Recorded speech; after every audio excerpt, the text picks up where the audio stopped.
Step into the squared circle, where the bell echoes through decades, where main events become legends and tag teams tore the house down. From the undercard to the top of the card, this is Portland Wrestling at its finest. One ring, one city, 1,000 stories. This is Ringside in Rose City. And here's your hosts, Frank Culbertson and Mike Rogers. Thanks, Lisa. As always, I'm Frank Culbertson, and I'm sitting across from Mike Rogers. And this is Ringside in Rose City. One ring, one city, 1,000 stories. And no two episodes ever go the same way. If you're here for Portland wrestling, the legends, the deep cuts, and the debate, welcome. Mike and I don't plan the topic. We don't script the outcome. Lisa's got the wheel. Lisa's got the 10 envelopes. Lisa's a control freak. So Lisa, spin that wheel.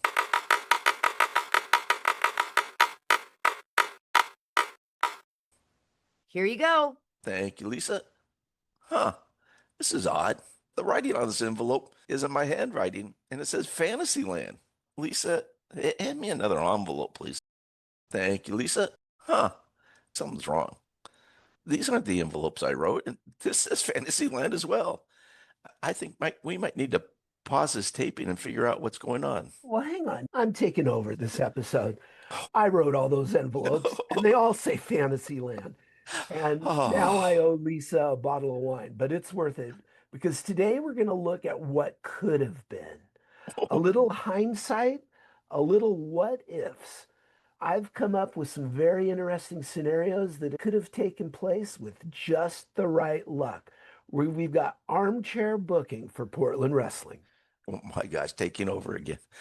Well, that's an interesting topic, though. I think we've all played fantasy booker of wrestling during our lives, whether we were playing the superstar wrestling game of the early 80s, my favorite wrestling game, booking in chat rooms on AOL, using those free CD minute gimmicks that were everywhere. Remember those? Like, that's how Tony Khan did it. Or just scribbling on a notebook. Well, we've all played booker, and we all convinced ourselves that we knew best. So I guess Mike is putting on his fan hat and his historian hat, becoming a fantasy booker for Portland wrestling tonight. Our friend Jim Cornette might say it's a hat on a hat, but I think this will be really interesting. So Mike, as they would say, let's ring the bell and let's bring those fantasy wrestlers to the ring. Okay, for this to be taken seriously, you have to remember this is Portland, out of the way territory. Bruno Sammartino, Dick the Bruiser, David Von Erich, Ricky Steamboat, they're not coming to Portland to have a run. They're too big for the territory. So we're going to have to look at some different wrestlers who legitimately could have come here, who would have had success, who would fit in as far as time periods in their career, and also who are going to accept the money that they're going to make in Portland. And I think we've come up with some interesting wrestlers, individual wrestlers, and I think we've come up with some interesting booking ideas and scenarios. We could start at the very top, guys, but let's start with cards always have to have good, solid preliminary wrestlers. So let's start with those preliminary wrestlers. Who are you bringing in? Now, these guys are no Eric Froelich or Len Shelley, but thankfully.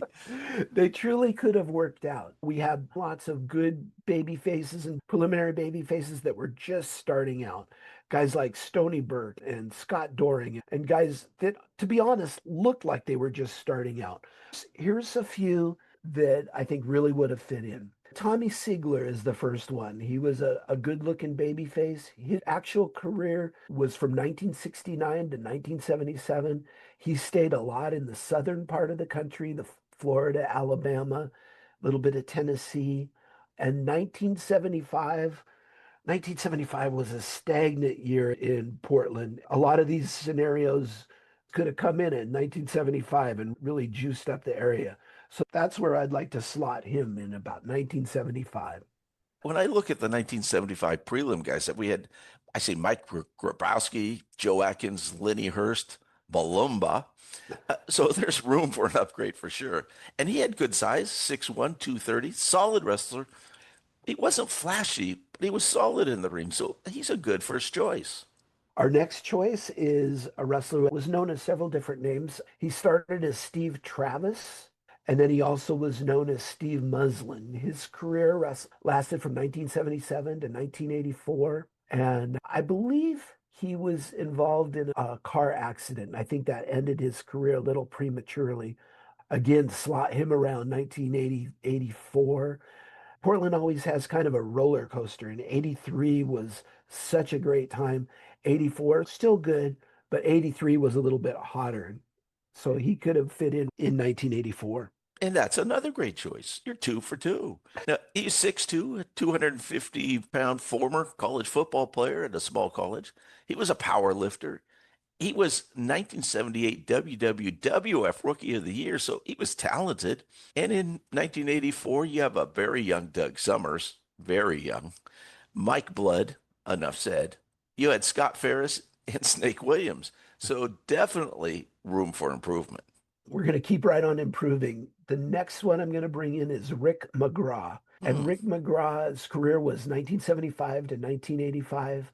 If you're in the Portland area and you're not familiar with Rick McGraw, think of Scott Doring, only a little bit shorter. Really powerfully built. And he started in the first years of WWE as they were starting to take over. He was on a lot of the preliminary cards. Yeah, and the comparison to Scott Doring is a great comparison in size. He's 5'7", but 235. He's that powerful spark plug, short type of guy. Definitely a much better wrestler than Scott Doring in a better interview, but that's a good choice. We had Tommy Rogers here at one point, who was a great preliminary wrestler, but we didn't see Bobby Fulton, his tag team partner for the Fantastics. Bobby Fulton would have fit in great. He started his career a little bit earlier than Tommy Rogers. So think 1979, he would have been a great fit then. Absolutely. And the girls always need someone to cheer for. And he was, as you mentioned, one half of the Fantastics. So he would have been a great choice here before Steve Dahl and Scott Peterson formed a team. So that's a great choice. And this one I really liked. I wish he would have come here. Wrestler by the name of El Grand Apollo. His career only lasted from 1980 to 1985. I think he debuted in Puerto Rico, but he was in Florida in 1981. He was getting a push. He won the Florida TV title there. He looked a little bit like Gino Hernandez, so he had that striking good looks. He would have been popular. And we bring him in for a preliminary role, but he probably could have been pushed here in Portland. El Gran Apollo is not El Grande Americano. We don't want to get the two confused, but those are some good choices, but those are preliminaries. So let's move up in your fantasy booking and look at some mid-card heels because you got to have prelims, but you got to have mid-cards. And some of these guys, Portland very well could have used them as main eventers. I look at guys like Baron Cicluna, Crusher Kowalski, Tor Kamada. Those guys had very short runs in Portland. To be honest, those guys did not get over in that main event slot. They would have been much more productive in this mid-heel type of role. Some of these guys have been in main events, but I really think if they'd come into Portland as a main eventer role, they would have seen their stock kind of like Baron Cicluna and Tor Kamada. So the first one is Buddy Wolf. Buddy Wolf had some good runs, even in WWF. He was Lonnie Main's tag team partner when Lonnie was there in the very early 70s. Kind of a journeyman wrestler, wrestled all over the place. He reminds me a little bit of Doug Summers. I believe he was married to Vivian Vachon, a little trivia note there. I think he would have fit in very well as a mid-card heel in Portland. Yeah, he's a very good wrestler and worked great as Lonnie's partner in the WWF because Lonnie was only going to do certain things. So Wolf was able to go in and carry parts of the match. He was trained by Vern Gagne and could really handle himself. He had some great matches with Pedro Morales and had a nice feud with Dusty Rhodes. So really a talented worker. Good choice. Next up, this wrestler is kind of a stereotypical Portland wrestler. He really would have fit in. And that's Steve Strong. Oh, And Steve Strong's career was from 1981 to 1993. Little bit green. I don't think he really ever developed into that person that any promotion could look as a main eventer. Had some success in Hawaii. May have been his biggest run there later in his career. I bet there's a hold that Don Owen would have given him if he'd come into Portland. In fact, I will just about guarantee it. And that hold would have been? I bet he would have used the full Nelson. He would have used the full Nelson. Yeah, he was 6'4", so he has that height that really makes a full Nelson. He had the great body that really helps that. And the name, the California Terminator, that would just draw heat in Oregon just by that name. You mentioned that he had success in Hawaii. Mike, how can people find out about his success in Hawaii? Is there anywhere, did they just search the internet, or what can they do if they like to hold something in their hands and read it? Well, there is a good book on Hawaii wrestling. It's called Oh Yeah, The History of Hawaiian Wrestling. And that is available where? You can find it on Amazon. Yes, you can. And we mentioned before, it's a giant book and it has all the results, some great interviews. If you want to know about Steve Strong, and if you want to know about the Maivia family and the Francis family, or Pampero Firpo and Beauregard, that is a book that you absolutely need to pick up. So that's, oh yeah, the history of Hawaii wrestling. But Mike, enough of Hawaii. Let's move on to your next guy. My next guy would be Kim Duck, or Tiger Taguchi, he's also known as. And he very well could have main evented. I think Don Owen liked using Asian wrestlers, Oriental wrestlers. So he could have been in the main events. Your cards are going to be stronger if he's slotted into the semi-main events. Again, a big wrestler, that probably would have propelled him into main events in Portland. Had that early run in early WWE as they went national. He was on some of those cards. For some unexplained reason, he did show up in the Northwest and worked for some of those promotions after Billy Jack's promotion. He showed up and had a spot in one of those promotions. And one of those promotions was Pacific Coast Championship Wrestling that I worked for. And that was, we called him Tiger Chung Lee. He's tall, he's 6'4". He plays the heel gimmick perfectly. I called several of his matches where he was a tag team partner with Coco Samoa. Coco did most of the talking. Tiger, if you interviewed him, he kind of just fumbled around. He wasn't a great speaker, but he was really good at the hide the foreign object from the ref gimmick. Tiger Chung Lee, very interesting choice. Would have worked well in Portland. Go ahead. You have to have someone else. Yes, it's time for a little bit of crazy. Crazy Luke Graham. Now, Crazy Luke Graham by 1985 is more of a journeyman wrestler, but in the early 70s, he was a Madison Square Garden main eventer, held the tag team championships there in New York with Tarzan Tyler, had several big runs. He was a big man. But by 1985, he's down in places like Kansas City and not in the main events, even in Kansas City. He could have come into Portland and had a role like Chris Colt did in 1987. Chris Colt started managing some wrestlers, also wrestled. I think Luke Graham would have had some qualities that in 85, 86, Portland has a lot of youngsters, and he could have stabilized the crew a little bit. I think he could have fit in well. And we've talked about 85 being a down period in Portland, so that would have been a fresh face to come in and be different. And when I think of Luke Graham, I kind of think of Lonnie Ming. The same body shape, pretty much the same facial hair, same type of interview style. He would have fit in right away in 1985, and people would have remembered Lonnie Ming, and he'd have got a rub that way. So, Mike, I'm sure you have another one. One more in this section, and that would be Chick Donovan. And the only thing I can say about Chick Donovan is how in the world did he not wrestle in Portland? You had Gary Royal, Doug Summers, and Chick Donovan. I mean, when you think of that specific role that you need in any promotion, Chick Donovan just fits in absolutely perfectly. Yeah, that is a great question. How did he not wrestle here? He had a great body, and he had great feuds with Lawler, and probably would maybe be another full Nelson candidate if we ever need another one. So, Mike, those are all good mid-Carter heels, but Portland wrestling has always had great tag teams. There's Savage and Snuka, the Sheepherders, Mainborn, Piper Martell, the Kangaroos, Southern Rockers. Shout out to Jody Day, the biggest Steve Doll fan in the universe. So what tag teams can you book that will compete with those teams? Because I don't know if you're that good of a fantasy booker. Got a little bit more to prove to you, I guess. Tag teams are my specialty. So Lisa, hey Lisa, get Frank a beer so he can sit back and learn from the Booker man. Now, we had some real specific tag teams here. Not a lot. You think about the Tennessee territory, and they have tag team after tag team, not just two guys thrown together, but coming into the territory as tag teams. And when you think back on Portland wrestling history, you've got a few.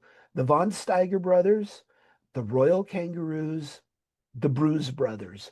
They're here for extended runs. And those, to be honest, all three of those teams, their runs could have been a little bit shorter and maybe some different teams could have brought in.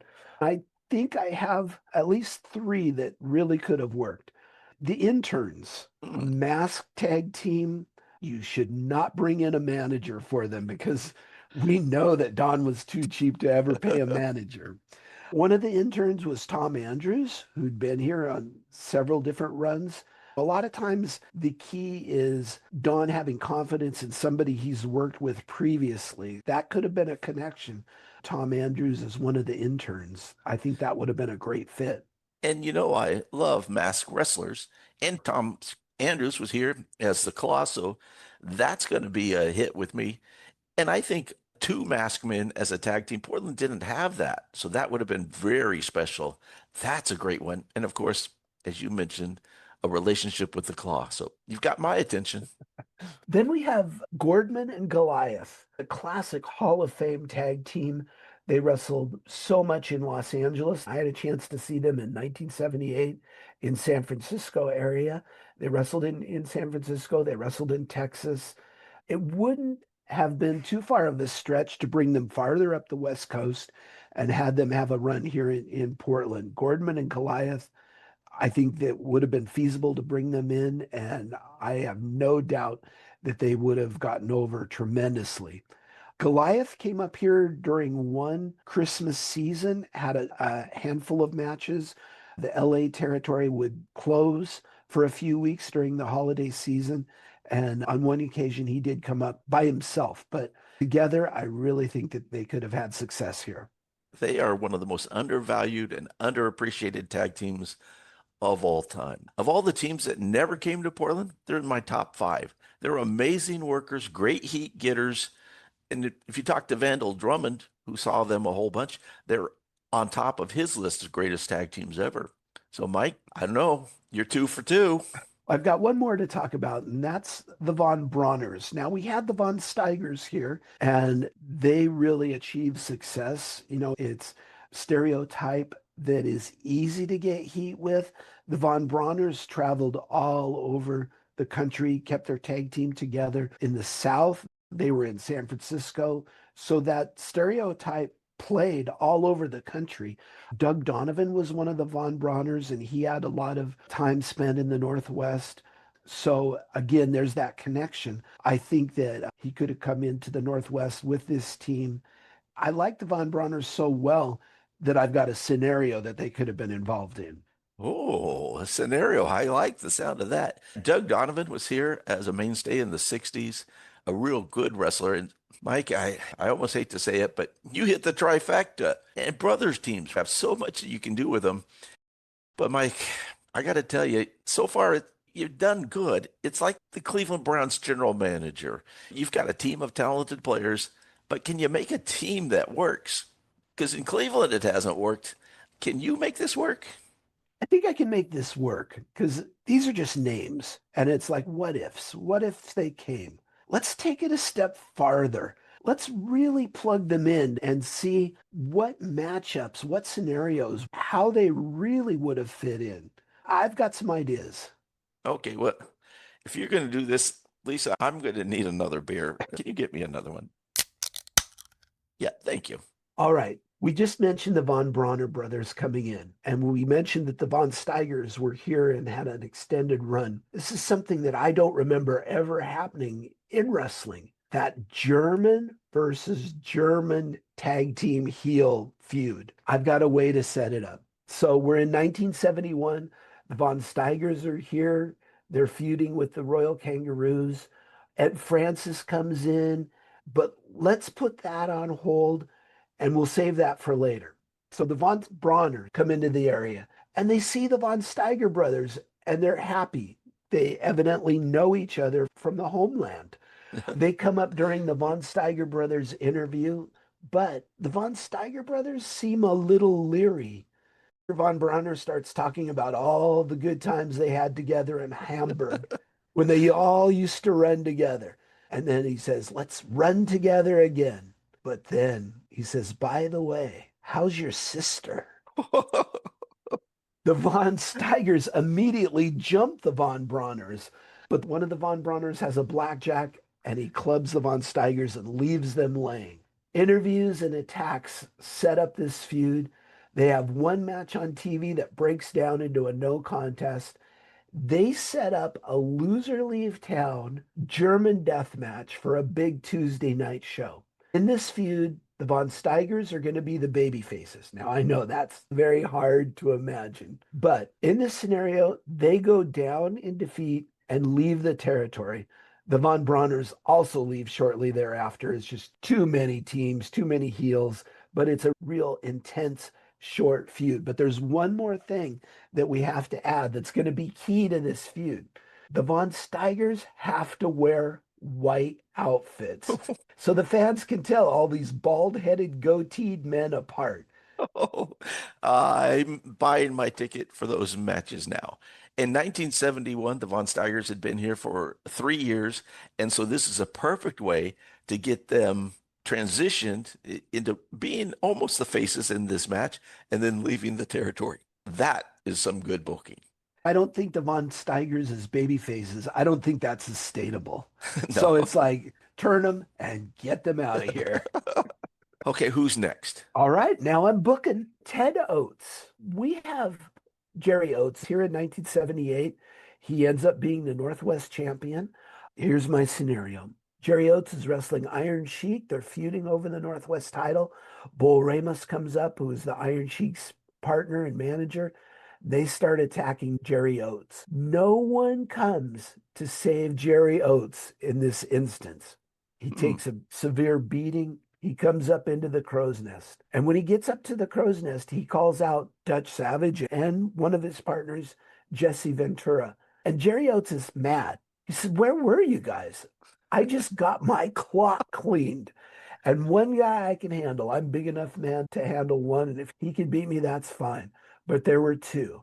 And I thought I could count on you guys. Ventura has his head down. Savage tells Oates to toughen up a little bit. And they leave the crow's nest. Oates looks into the camera and said, that's okay. I need to have someone around me that I can count on. So I'm going to make a call and get my brother Ted here next week. And we will meet up with Ramos and Sheik.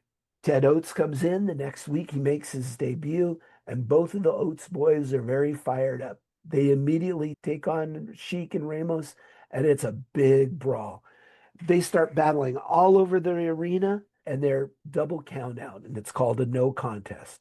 That sets this feud going, and it continues well into the next month. Oh, see, I love it when a family member gets called in to help. It's a formula that's worked every time, especially in Portland and on the babyface tide. It really generates sympathy, and instantly Ted would be over with the fans. Smart booking. So I got to ask, what else have you got up your booker sleeve, Booker man? Okay, I'm just getting warmed up. Next, we have a guy who was here for a short time, and I'm going to bring him back, Gino Hernandez. So here's our scenario for Gino Hernandez. Frank Bonema opens up in November 1980, and he's starting the show. He looks over, and here comes a wrestler. Usually they don't have wrestlers come up at the show opening. Frank looks over. He goes, Gino Hernandez, hey, we haven't seen you in about 3 years, and I didn't even know you were scheduled to be here tonight. Gino looks at Frank and shouts, shut up, Frank. I was main eventing in Detroit before I came here, and I won the U.S. Championship, beating the legendary Sheik. And then I come here, and I can't get in any main events. Don Owen kept telling me that I wasn't quite ready. Well, I will show you now just who isn't ready now. No one's ready for the handsome half-breed. Not Don Owen, not Jay Youngblood, not Buddy Rose, not you, Frank, not these fans. I am taking over, and things are going to be different this time. So then Jay Youngblood comes into the crow's nest with a big smile on his face. He and Gino had been friends in other territories. Says, Gino, it's good to see you again. Gino immediately slugs Youngblood and drops him and continues to work him over. He picks up a chair and slams it over Youngblood's heads.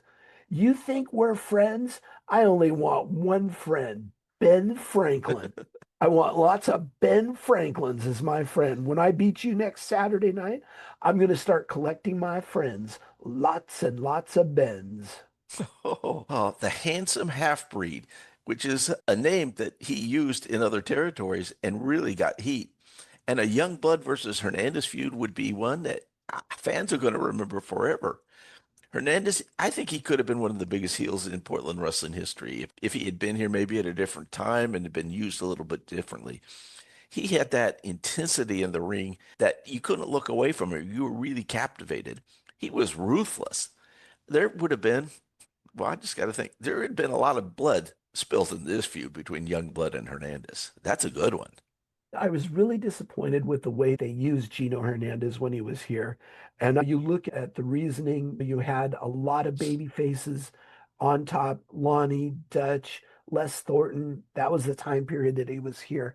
I really think they dropped the ball and bringing him in as a heel. He was such an outstanding heel once he made that turn in Texas. It would have been great to see him here. Okay, that's absolutely true. So, Mike, you're on a roll. Is there anybody else left for you to book? Any scenarios left? Yeah, I've got lots. All right. I was afraid of that. Do they involve Eric Froelich? I don't think so, but you never know. Okay, well, keep going. All right. So from 1972, 1973, all the way up to 1977, basically the only babyface main eventers that were here was Dutch Savage and Jimmy Snuka. And those are two great ones to draw to. But that 4 or 5 years, even they, as talented and as exciting as they started to get a little bit stale. Portland, in hindsight, could have used a few more baby faces on top, even if they were short runs. And I've got one that would fit just great. Okay, who is that? Tony Gurria. In 1975, Tony Gurria was in San Francisco. Some guys don't want to make that trip all the way across the country. It's like they go from territory to the next closest territory. So that could have fit. Here's the scenario. The Royal Kangaroos are double teaming Jimmy Snuka in the ring when suddenly a fan comes out of the ring to make the save for Jimmy Snuka and he chases off the Kangaroos.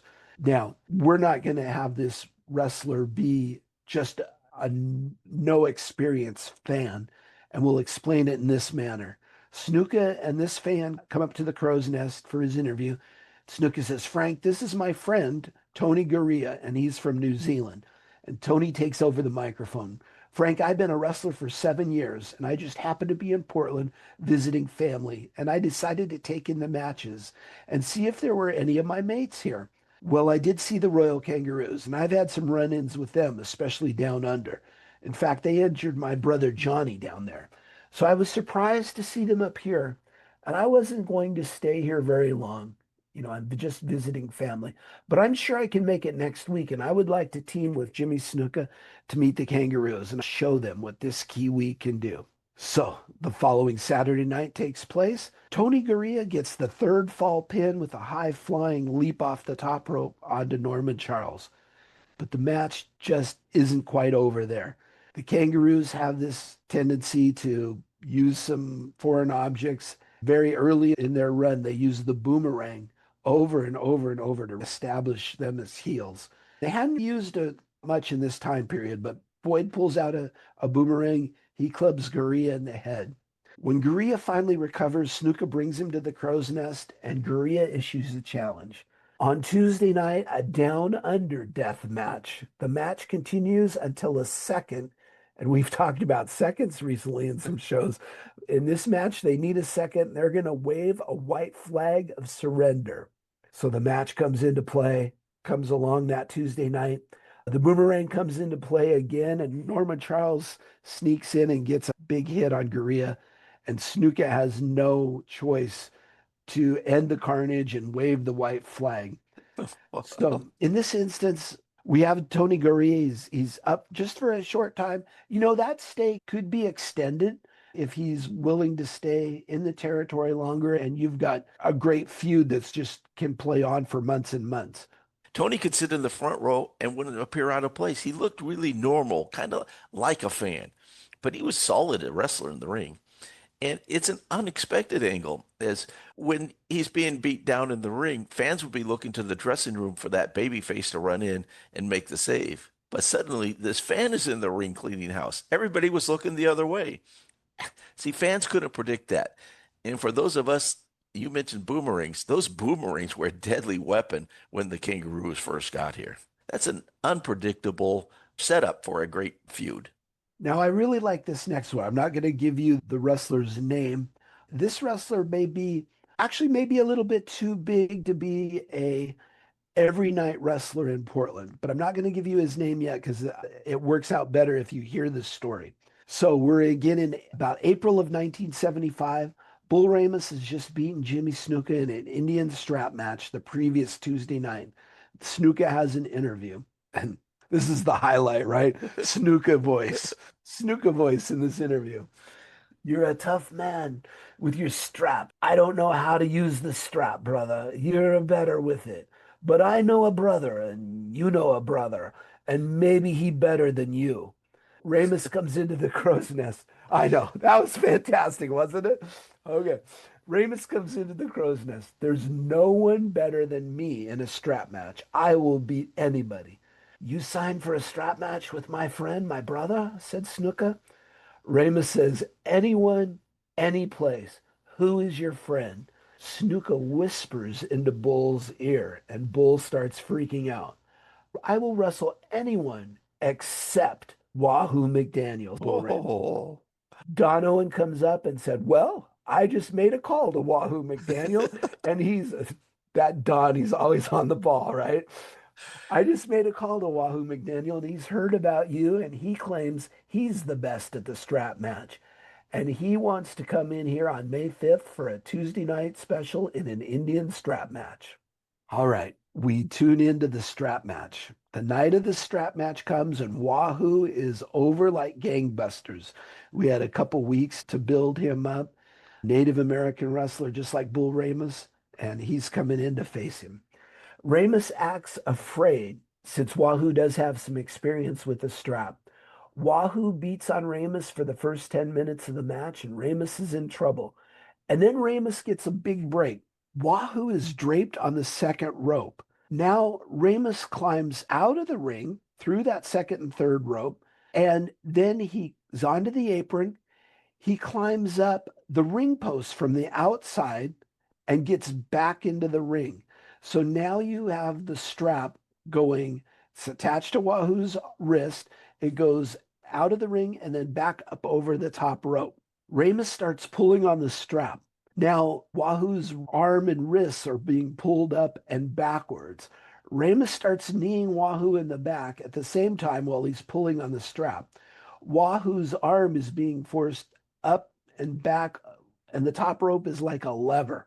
Ramus then puts not the full Nelson, the half Nelson, oh. while he's pulling on that strap with the other arm. Wahoo screams in pain. The ref has to stop the match as it looks like Wahoo's shoulder has been separated, and Ramus comes away with one of the biggest wins of his career. That's very interesting because Ramos only lost 2 strap matches in his career, and both were to guys working as Native Americans. So that really fits into that Ramos would be a bit afraid to come in and face Wahoo. And it's a brutal ending and unusual for an ending for the strap match. So Ramos gets a ton of heat for injuring Wahoo, and it's a completely different ending than other strap matches. That's a very good ending. Now we're up to a couple wrestlers. I had one wrestler in mind that I really thought he would fit in, and that's Bobby Duncan. And I was surprised he had just passed away here in the last week or so. I had thought he had passed away years ago, so I was a little surprised about that. But I had this in mind before he passed away, because I think Bobby Duncan early in his career could have fit into Portland. He's just one of those wrestlers that seemed like he would fit. So I would have Bobby Duncan come in. Bobby Duncan worked as a heel. He's going to be teaming up with Bull Ramus in a rare cowboy and Indian tag team. Now, they attack Stephen Little Bear, who's in the area, but there's another Little Bear wrestling. They are not brothers, but Danny Little Bear is wrestling primarily in the Kansas City area. And it just seems like a natural. We've brought in two different wrestlers in a natural situation where Bobby Duncan and Bull Ramus are going to feud with Stephen and Danny Little Bear. The Little Bears make a very popular tag team. Don Owen loves Native Americans wrestlers, and they're going to win the tag titles from the Kangaroos. Neither Stephen Little Bear or Danny Little Bear are going to stay very long. Their run's going to be short. Bobby Duncan is a natural to feud with Dutch Savage, and that would have been a very evenly matched feud. And of course, with every partner that Bull Ramus ever has, it ends up in a breakup, and they're going to have their inevitable breakup. Bobby Duncan turns face in that feud with Bull Ramus. And, a lot of times when wrestlers are giving their notice or they're looking that they're going to leave, that's when you make the turn because you want to get that last little bit out of any scenario that you can. So Bobby Duncan turns face. He feuds with Bull Ramus before leaving. Oh, a heel cowboy and Indian team with Bull as a center. That would be really interesting. And Portland didn't do that. That is really unusual because they could have had other cowboys come in, but that's smart booking. And yes, it would be a breakup at the end because Bull broke up with everyone. Okay, so Mike, what's next? Okay, if I had to choose only one wrestler that could have had success in Portland, the very top wrestler that should have come in to Portland is Jos LeDuc. And Jos LeDuc had a lumberjack heel a gimmick that would have fit into Portland and the Northwest just perfectly. I like Joe LeDuc so well in Portland. I've written up two scenarios, one as a heel and one as a babyface. And I think either one of them would have worked perfectly. Let's start with Duke as a heel. Okay. So we've got Dutch Savage. He's having an interview after a tough TV match with Bull Ramus, and he's mad. He said he's tired of these Indians, these kangaroos. Remember, this is 1975. Savage slips the Japs, the lumberjacks, the fishermen, the mill workers. He's tired of everyone always jumping him. Just then, this big hulking figure lumbers up to the crow's nest. Savage fires up and shouts, "Who are you?" I see what you did there. He lumbers up. You lumber. Who are you? Joe LeDuc says, "I'm your worst nightmare." French accent, French Canadian accent, and proceeds to beat Dutch up. And then his interview, he says, "I walked right out of the forest. They kicked me out of the camps because I was just a little too rough. I want to beat up people and I want to get away with it. Dutch Savage, you're supposed to be tough, but I don't think so. But I'll give you a chance next Saturday night." So LeDuc is a heel, teams up with Ramus. They win the tag titles. They feud with the Kangaroos. LeDuc feuds with Snuka and Savage. And of course, Ramus and LeDuc eventually break up, and LeDuc leaves after 6 to 8 months. Okay, that's heel LeDuc. French Canadian, you do a mean French Canadian and a Snuka. That's pretty good. Okay, so you said you had two scenarios. What if LeDuc's the baby face before he breaks up with Ramos? What if you bring him in as a baby face? Sure. A lot of times, the more hated they are, the more loved they're going to be. But if you just bring him in this scenario as a baby face, I think he gets over huge as well. All right, here's how I would have Joe LeDuc coming as a baby face. Dutch Savage having a match with Bull Ramus in 1974. Suddenly, the Kangaroos rush the ring and attack Savage. Now it's 3-on-1. Suddenly, this huge man comes out of the crowd and makes the save, and he chases the others away. Now, Sandy Barr is pushing and slugging this person, thinking it's a fan coming out of the crowd. This man leans over to Dutch Savage and helps him to his feet. They come to the crow's nest, and Dutch says, "I have to tell you about this man. I was driving to the matches near Tillamook last week, and this deer came running out, and I veered off the road. My car becomes high-centered. I'm sitting there trying to figure out what to do. All of a sudden, this gentleman comes walking right out of the forest. He seems like a gentle giant, and I tell him I'm in a predicament. He laughs and says that if he helps me, can he get a ride? I said, sure, if you help me, I'll give you a ride. He then proceeds to lift up the front of the car and move it over so he's clear. He's not high centered. Dutch says we get in the car and he tells me that he's been working as a lumberjack and he got into a scuffle in the camp and they sent him out packing. He walked right out of the forest and into my car. So on the ride, we're getting to know each other and I tell him I'm a wrestler. He says maybe it's time for a new career for him. So I thank him for helping me tonight. And you know what? I think maybe he is just big enough. Maybe he's just tough enough. And maybe he's just the person I'm looking for to help me get rid of these kangaroos. Once and all, ladies and gentlemen, let me introduce you to Jos Leduc. Okay, I really like the babyface version. It's believable for the Oregon coast. I mean, if you ever are driving around Tillamook, deer come running out at the least expected moment, and you could veer off and become high-centered. That's very believable. And it gives Dutch another partner other than Snuka. As you mentioned, has been here. Things can get a little bit stale, so it's someone fresh. And lumbermen in Oregon are legendary. Did you know Paul Bunyan was a babyface? And there's a statue of Paul Bunyan in North Portland. Everybody, if you ever visit, gotta find it. It's right next to some special club that you can go into and bring your dollars. Frank, it's that time. Oh, Mike, you hear that music? So you know it's time for Kayfabe Curveballs, where trivia and reality blur. Lisa's going to hand me 3 questions. They could be wrestling related. At least one always will be. But let's see how much Mike knows about stuff outside of wrestling. Okay, Lisa, tonight's questions, please. Here you go. Thank you. Mike, listen to this. Come on, you guys. Only a little. Hungry Giant. Hungry for a big honey taste. Big taste. Honeycomb. Big taste. Honeycomb. Yeah, yeah, yeah. It's not small. No. Honeycomb time. Big honey taste. Big crunch. Big fine. Honeycomb cereal. Part of this big complete breakfast. Yes, that's Andre the Giant on the Honeycomb cereal commercial from 1980. And Andre, as you know, was considered the 8th wonder of the world. But there were 7 wonders of the world as unified in 2007. I'm sure you can name the Great Wall of China, Christ the Redeemer in Brazil, the Taj Mahal in India, the Colosseum in Italy. Can you name any of the remaining 3?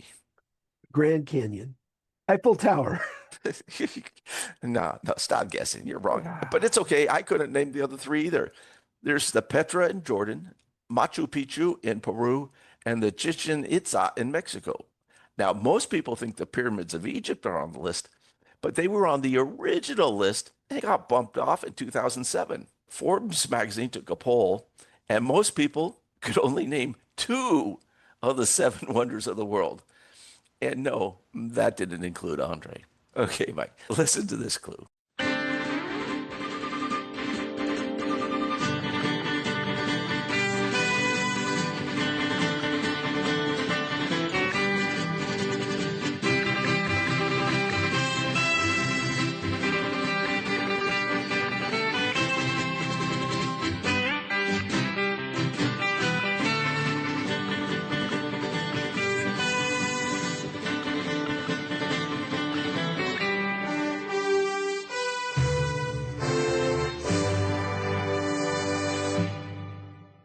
That's the theme to Bonanza. Pa, Hoss, Little Joe, Adam, and of course, Hop Sing. You can't forget Hop Sing. Now, Bonanza ran for 14 years. It's the 2nd longest Western series in history. So, Mike, what Western series ran longer? Gunsmoke. Boom! Mike got it right. Gunsmoke. Finally. Gunsmoke. Finally. No, we're taking a moment here. I finally got one. The crowd is popping. Thank you. Thank you very much. Mike is up and dancing around the studio. He cannot believe it. And now Lisa's joining him, and I've lost total control. Yeah, Gunsmoke ran for 20 years. Marshal Matt Dillon kept the peace in Dodge City while keeping a lingering eye on Miss Kitty. And here's a fun fact. I love the half-hour black and white episodes that ran for the first 7 seasons. I can watch them over. I tolerate the 1-hour shows that followed that were in black and white. But I can't watch a single one of the color episodes that ran on for the later years. Because some things like Matt Dillon in a purple shirt in the West, yeah, no, absolutely not. No. Okay, my final clue.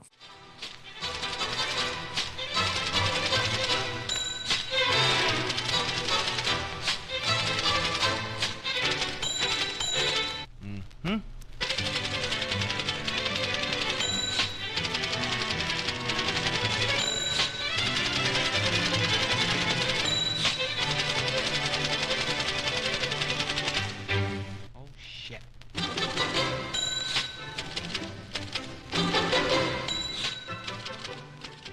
Oh man, I wish our listeners could see the smile on Mike's face right now. Not just because he got the second question right, but that's a sound that brings back a lot of memories. That's the 1950s Boston Pops live recording of the typewriter song. Yes, it's an actual song. And there were two versions released in 1950. The first was just the Pops with typewriter sounds used as instruments being played. But the second version was an edited version with a man's voice that they've installed at intervals, and he says shit twice in 1950. So that gets me to your final question. True or false? You used a typewriter, and you might have to explain what that is, for years to produce your Ring Around the Northwest newsletter. That is true. Okay, Mike, a lot of fans or listeners probably won't believe you, but tell the story of your monthly journey to produce the newsletter and your trips to the copy store. Starting out with the typewriter, Ring Around the Northwest was 3 pages at the very beginning. I had a typewriter that was in this case. You could carry it around with you, and you'd open up the case and the lid would fold back, and there's the typewriter. Traditionally, when you make a mistake using a typewriter, there's something called whiteout. It's a little white paint that will cross off the mistake. And then you can go back over and type in the correct. We didn't have a quality control department in Ring Around the Northwest. I'd be typing away if there was a mistake. We just went right over and typed in the right letter. So you might find some words that were a little bit hard to read, or maybe I was a good speller, but there might be some typos. Every mistake was a typo. It wasn't a spelling mistake, it was a typo. A little bit about how I collected the information. The first page was always the news of whatever was happening in the Northwest, kind of recaps and everything. The second page was always usually a list of all the results for the month that I had. And I had some correspondents who would mail me results from like Medford and Roseburg, different Hoquiam, Washington. My friend Ken Hamlin would send all the results from the Seattle area. But if I was in Seaside, I would have to drive to Portland to go to the Portland State Library to get the results from Salem and Eugene for the month.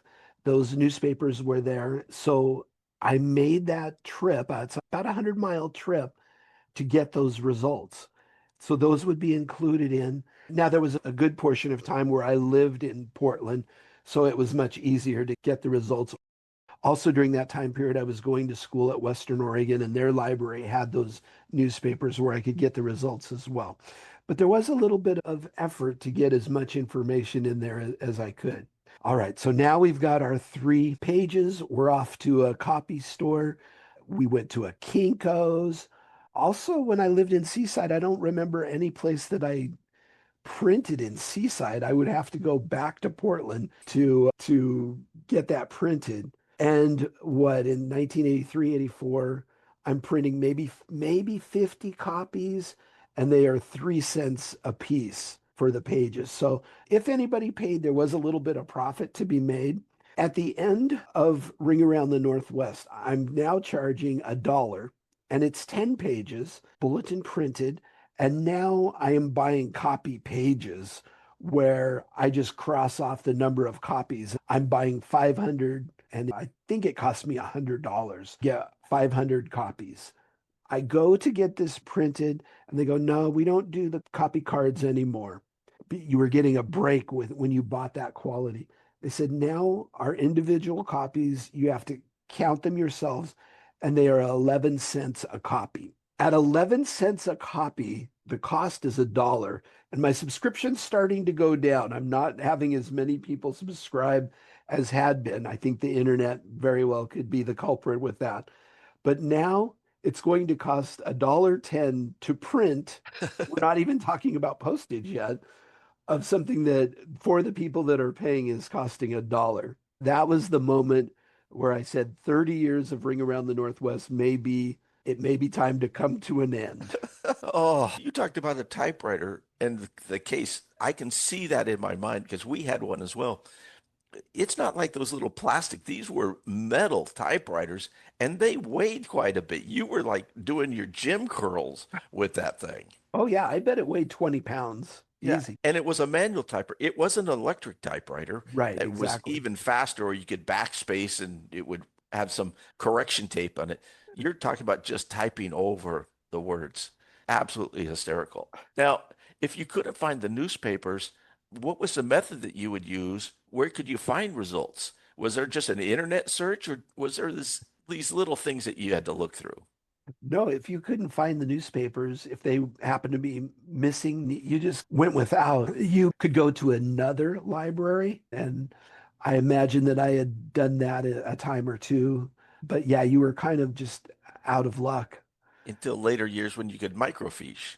Right. That's microfiche was going back into history, and I did plenty of that. And that was fun. It was like peeking back into history of what's happened into primarily wrestling, but any topic that you wanted to look at. I wish there was video of people looking through microfiche because of how small they were and the thing that you were looking at to try to find these little bits of pieces. Absolutely crazy. And I really appreciate that you had so many people sending you results because it wasn't you could just go to the internet and look it up. These people were sending you the results. Otherwise, you wouldn't have had them unless you found a newspaper from Medford. Right, exactly. I had probably about 5 or 6 different correspondents from around the Northwest who would send me the results. And we went into Canada at times to expand the Northwest scene. I can remember having phone conversations with Stuart Kemp and getting results from matches. It was always really important. I wanted to try to get every piece of information that I could. And I love that they had to mail them in. It's not sending you an email. Stuart could call you, but other than that, they were long distance calls, so people weren't going to do that. But they were actually keeping the postal service in business and sending you stuff in the mail. Absolutely great. That is kayfabe curveballs, where trivia and reality blur. And trust me, when Mike Rogers was typing, sometimes it looks like his eyes were blurred. All right. I really like this one as well. Austin Idol was here. To be honest, Austin Idol didn't like the Northwest. He only was here for a month or so and then he left. I don't know if it was just too far away from his family, his home, but truly, Austin Idol was so good and it was a great opportunity. If he had stayed a little bit longer, there's some scenarios that I'd like to throw out at you. I think Buddy Rose and Austin Idol could have been one of those iconic teams.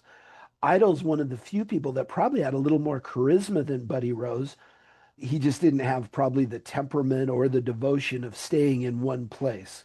But let's think about having them team up. Here's the scenario for that.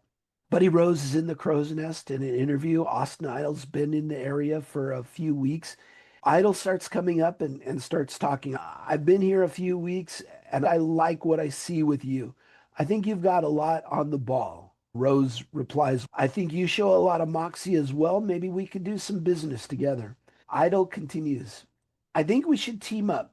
Rose looks warily at Idol and says, I agree. Rose and Idol make a fantastic team. They have several runs that last into the early 80s. They deem their team simply as the Blondes. Several times over the years, different wrestlers try and join up with Idol and Rose, most notably Ron Bass. Idol gets in Bass's face and said, which of these things are not like the other? Bass looks confused. Idol says, to join the Blondes, you have to be a blonde. Rose and Idol immediately start beating up Bass to start an epic feud. Then in 1982, Ali Hassan tries to join Rose and Idol. They remind him what he's lacking to be part of the team and send him away. The next week, Idol and Rose are having an interview, and Hassan comes up to the interview area with a towel on his head. Hassan starts talking. I want to show you how devoted I am to joining your team. He removes the towel to show Ali Hassan is now a full-blown blonde. Oh my gosh. Idol and Rose start laughing. You can't be a blonde. You are an imposter. And then the beatdown starts and another feud begins. All right, we're going to take the blonde tag team one step farther. Another wrestler who would have fit into Portland so well. So we're in 1983 now. This tag team is not broken up. Rose and Idol are still together. Buddy Landell comes into the Northwest, and Rose and Idol are on their third run as Northwest Tag Champs. They watch Landell wrestle, and after about 2 weeks, Rose and Idol invite him up into their interview. We want to extend an invitation never before done. We want you to join the Blondes. Landell grins, shakes their hands, joins the team. 6 months later, Rose and Idol and Landell are in a match with Billy Jack, Chris Adams, and Brady Boone. The heels win the first fall and come up for an interview. Rose and Idol are bragging about the success of their team. Suddenly, out of nowhere, Landell explodes and punches both Rose and Idol. And then he backs off. He grabs the mic and starts shouting, "You two are really making me sick. You both think you're so good. I feel like I do all the heavy lifting and work of our team. I'm sick and tired of it." Buddy Rose grabs the mic away and starts shouting, "Listen, you can be replaced by the next blonde guy that comes along, and they can join us. How dare you attack the leader of the Blondes?" Austin Idol's head jerks around, and he looks at Rose and says, "Just who is the leader of the Blondes?" Rose says, "Well, I am." With that, Idol attacks Rose, shouting he's the leader. Suddenly, the crow's nest is filled with three blonde wrestlers all trying to attack each other. They work their way back down to the ring. Billy Jack, Boone, and Chris Adams all back away. All three men tear into each other for well over 5 minutes. They finally then are broken up, and all the wrestlers from the card push them into separate corners. Don Owen comes into the crow's nest.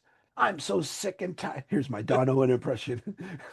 "I'm so sick and tired of all you guys. You can't get along, and you've messed up the matches I've set up all week long. It's time for you to go, and I have a way to do that. Tuesday night, all three will enter the ring and have at each other. When one man is pinned, he leaves the ring, leaving the last two to fight it out. But here's the stipulation. Only one of the blondes will be here next week. The two losers will have to leave the territory." The crowd erupts with delight. Well, I can hear Don Owen doing that because he used that "I'm so sick and tired of these guys" line all the time, and a three-way dance. That would have been unique in Portland. We didn't do three-way dances. And then you do it on a Tuesday night, so you're drawing the crowd in. That's perfect. And I can imagine the end of that match. There's no blonde hair anywhere because everyone's hair is going to be red from all the blood. I'm sitting front row for that one. Just a little bit different because we've seen three men scenarios throughout the history of Portland wrestling. It's always 2 versus 1. What about you tweak that just a little bit and suddenly all three are mad at each other? Just a different twist in the story. Yeah, something that didn't happen in Portland. Mike, you're on a roll. Is there anything else that you can do? Any more booking? Sure, I got a million of them. Okay. Another wrestler that I really wished had come into Portland. He was in Calgary, he was in San Francisco, Tennessee. Another big prototypical Portland wrestler, but he never came here, and that's the Mongolian Stomper. Now, here's my scenario for the Mongolian Stomper. A lot of our scenarios are in 1975 because 1975 really needs some help in Portland. So this can be in 75 as well. Haru Sasaki comes into the crow's nest. Now, this is a little unusual because Haru's been out of the main events for a few years. He's been relegated to preliminaries, but he's very familiar with the Portland crowd. Frank Bonema asks Haru, "What's going on?" Haru says he feels like he's been cast aside. "I've given my life to wrestling and, maybe my better days are behind me. I think I'll pass along a little knowledge to someone, and I think I've found the person." This big giant comes into the crow's nest. Haru says, "This is the Mongolian Stomper. He wants to start at the top and challenge Bull Ramus next week for the title." Ramus comes up and he's acting very uncharacteristically nervous. Ramus says, I'm going to Japan next week and I'll be there for 6 weeks. You want the belt? Well, why don't you just watch my belt for me and give me $1,000 and we're all happy. Haru reaches into his pocket and hands Ramus a wad of cash. Ramus shoves the belt into Stomper's chest. Just don't lose it. I will be wanting this back. Stomper grabs the belt and looks at Ramus and says, mine. Stomper and Roos strike out on a 6-month undefeated streak, and they're able to capture the tag titles as well. And eventually Ramus is going to be back, and that's money with him versus the Stomper. And that's a great way to give Haru a final run to bring him back. As fans, as you mentioned, remember him. He had been here in the 50s and 60s. So it's not like he needed an introduction. He fit that kind of manager, part-time wrestler role really well. And he can be the mouthpiece for the Stomper. And it kind of then recreates the Beauregard claw gimmick that works so well. And then, of course, does Stomper hold on to the title the whole time, or does he lose it? And there's a whole lot of stuff that can come out of it where that's a really interesting situation. And Mongolian Stomper would have been great in Portland. Absolutely. Especially if Ramus is leaving, he leaves that gigantic void of the top heel leaving for 6 or more weeks. You replace him immediately with someone who's as big as Bull, as mean as Bull, and the fans are going to hate as well. And with Haru, you've got the sneaky Japanese gimmick that he had. So he can do all sorts of things if Mongolian's in a match, and he can be outside and work a whole bunch of different gimmicks. That's really good. As long as they don't handcuff him to the pole and forget where the key is. Okay, Mike, what's next? Okay, we've got tag team tournament. Now, tag team tournaments are very rare. The wrestlers in the Northwest were very reliable. A lot of times the titles didn't become vacant. And I can recall one scenario where the tag titles it was just a very strange situation. And so let me remind you of what that was. In late 77, Ron Bass and John Anson were the tag champs. Ron Bass is turning babyface, but John Anson isn't. And how they handled it was John Anson was wrestling Mark Hanna. He jumps off the top rope to the floor, and Hanna moved. Anson injures his knee. This opens up for Bass teaming with Lonnie Main, and they meet Rose and Wiskowski in a loser leave town match. So Rose and Wiskowski win, and we'll use air quotes, the tag titles from Lonnie and Bass, but Lonnie and Bass were not the rightful tag champs. And it was still murky because Anson never took injury time out. He never missed shows. He still kept wrestling, so it was very murky. All right. So we're going to set up a blind tag team tournament. And this was never done. Does this mean Carl Styles is in the match? No, let me explain better.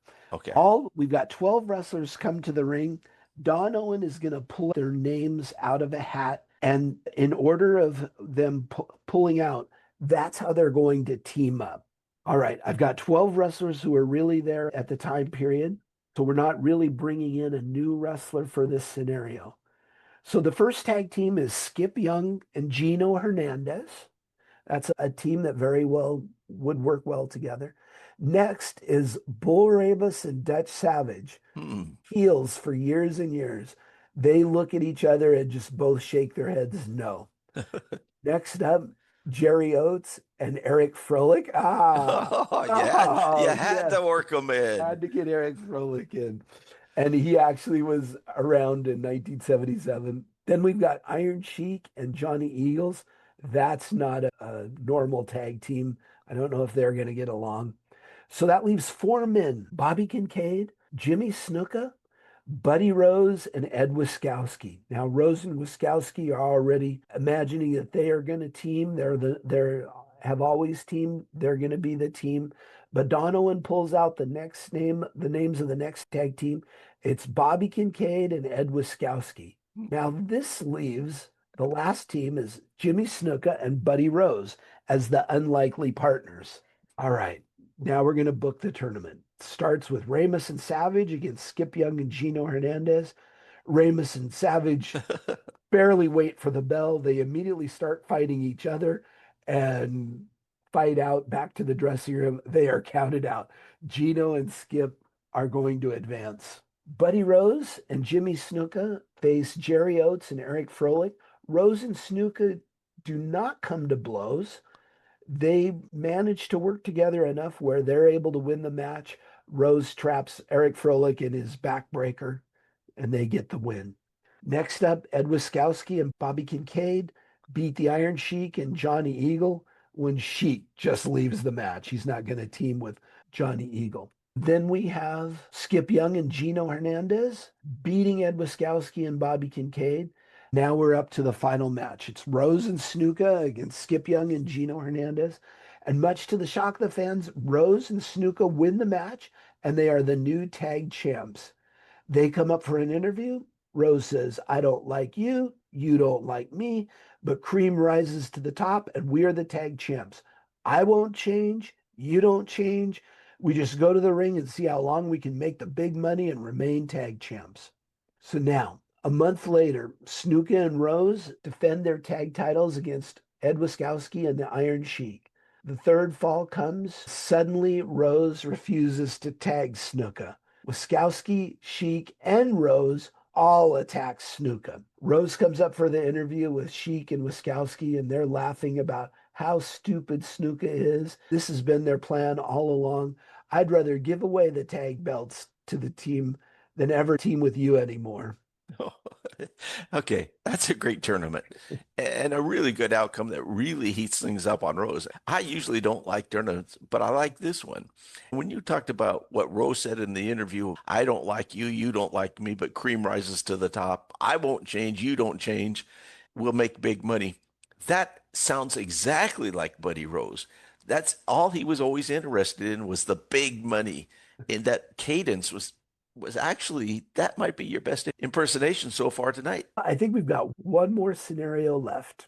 Okay. And it's later in the run. Most of our scenarios have touched in 1975 and that time period because that's one of my favorite time periods, but it's also a time period that needed a little help. Now we're up to 1989. The Grappler has just been humiliated by the Southern Rockers Steve Dahl and Scott Peterson. Grappler comes to the Crow's Nest. I have some friends in wrestling. I'm going to make a call and I have some special opponents for you on Tuesday night. I'm bringing in Jim Cornette and the Midnight Express, Sweet Stan Lane and beautiful Bobby Eaton. I'm going to get even with you if it's the last thing that I do. And following Saturday night, the TV opens up with a tape showing Jim Cornette. You know, I've never been to the Northwest. Cornette looks back at Lane and Eaton. You guys ever been there? They both shake their heads no. We will kick butts all over the country and the world if need be. Our friend the Grappler says there are some butts that need to be kicked, and dadgum, we're just the men for the job. You know, we like the finer in things in life, a little jazz, a little classical, tea at high noon with our pinkies raised. We have tried to rid the wrestling world of all these so-called rock and roll teams. Everybody's just a little bit of Rock and Roll Express, Fantastics, Midnight Rockers, rock and roll RPMs. They make me sick. They make me want to get out the disinfectant and bathe in it. All this rock and roll hoochie coo. Boys, we'll be there next Saturday night. We're going to show you some hard rock, some punk rock, some grunge. We will show you some classic rock, some indie rock, and maybe even some psychedelic rock. But we will not be doing any Southern rock. The sports arena is full for this main event. Scott Peterson and Steve Dahl are up for the challenge. They exchange the first two falls. The third fall, Grappler comes to ringside and gets the attention of Ref and Scott Peterson. Meanwhile, Bobby Eaton holds Steve Dahl and Jim Cornette comes up and nails him with the tennis racket. Perfect Cornette. The Midnight Express get the win, but the Southern Rockers are not finished. They come up screaming in the interview, we want the Midnight Express on Tuesday night in a Portland special. We want them in a cage where that weasel Jim Cornette cannot interfere. The Express and Cornette join them in the Crow's Nest. Cornette grabs the mic. Rock and Roll Express, the Fantastics, Arna the Koloffs, the Road Warriors. Do you think you stand a chance against us? Because those teams didn't. We are the best team ever. Ever. We will meet you in a cage on Tuesday night. If you call this dump an arena, after Tuesday night, you'll be known as the Southern Rollers, and the only thing left for you is to join a bowling league. Dahl and Peterson, however, gain revenge on the Midnight with an upset win in that cage, and the Midnights head back to WCW. Finally, a manager, a real manager in Portland wrestling, even if it's only for a quick feud. Don never did do that manager gimmick, as you mentioned. And Cornette would have drawn so much heat at the sports arena with how close those crowds were to the ring, he probably would have got stabbed. I think Portland missed out on using the manager, but we always had heels that could really talk. Not all the baby faces could, Jimmy Snuka. But that would have been a great match. The Southern Rockers against the Midnight Express. Even bringing them in for just 3 nights, I think it would have been worth it. They had exposure on the bigger national scene, just to bring them in for 3 nights to mix them with Dahl and Peterson, end up having Dahl and Peterson get the final win, draws the crowd and puts them on a higher stage as well. Yeah, absolutely. Really gives the Southern Rockers a big rub. And in 1989, Portland really needed something. It's moving on to its last leg. I would say legs, but there was only one left at this time. And so that would have been really good. And the grappler, it does work out in his history of having a relationship with Cornette. And so that is great booking. But Mike, have you exhausted your thoughts for right now? I'm pretty exhausted, but that was a lot of fun. It's the what ifs and the hindsight, and that's easy to do, but I think there's some decent ideas, and that's a lot of fun to do. That's the great thing about fantasy booking. You can think it's going to work and then put it on paper. Maybe we start Portland Wrestling up and you put up all the money and, oh, well, never mind. And surprisingly, I got to tell you, both your fan and historian hat stayed on the whole time. And I have to say special thanks to Lisa for keeping the beer flowing. And she brought me, people don't know, but she was bringing it to me in ice cold mugs. That's the best. She knows how to spoil me. And so that's going to wrap things up for this fantasy-inspired episode of Ringside in Rose City. Thanks to everyone who joined us. This show exists because we want listeners who care about Portland wrestling and want to know its history, and that's what we're hoping to bring you here, whether it's in real life or in the fantasy land. Be sure to follow us on Spotify, Apple Podcasts, and YouTube. New episodes drop every Thursday, and we've got plenty more stories ahead. Don't forget to check out Mike Rogers' book on Amazon, deep dives into the history of Portland wrestling, and they should be on every fan's shelf. There's the 3 Excitement in the Air interview series, Katie Bar the Door, the history of Portland wrestling. There's the Encyclopedia of Portland Wrestlers, bios of every wrestler, 99.9% of them that wrestled at the Portland Sports Arena, and results of every match. And then, of course, the history of Hawaii wrestling, which is a tremendous book where you will learn everything you need to know about wrestling in Hawaii. So at this time, I'm Frank Culbertson, and this is Mike Rogers. And remember, that's wrestling the way it should be. Lisa, outstanding as always. Go ahead and take us home. And that's a wrap from Ringside in Rose City, where one ring, one city, and 1,000 stories never fail to deliver. I'm Lisa Hughes, and this has been a Yaski production. Catch every episode on Spotify, Apple Podcasts, or wherever you get your wrestling fix. Until next time, keep your boots laced, your popcorn buttered, and your stories ready.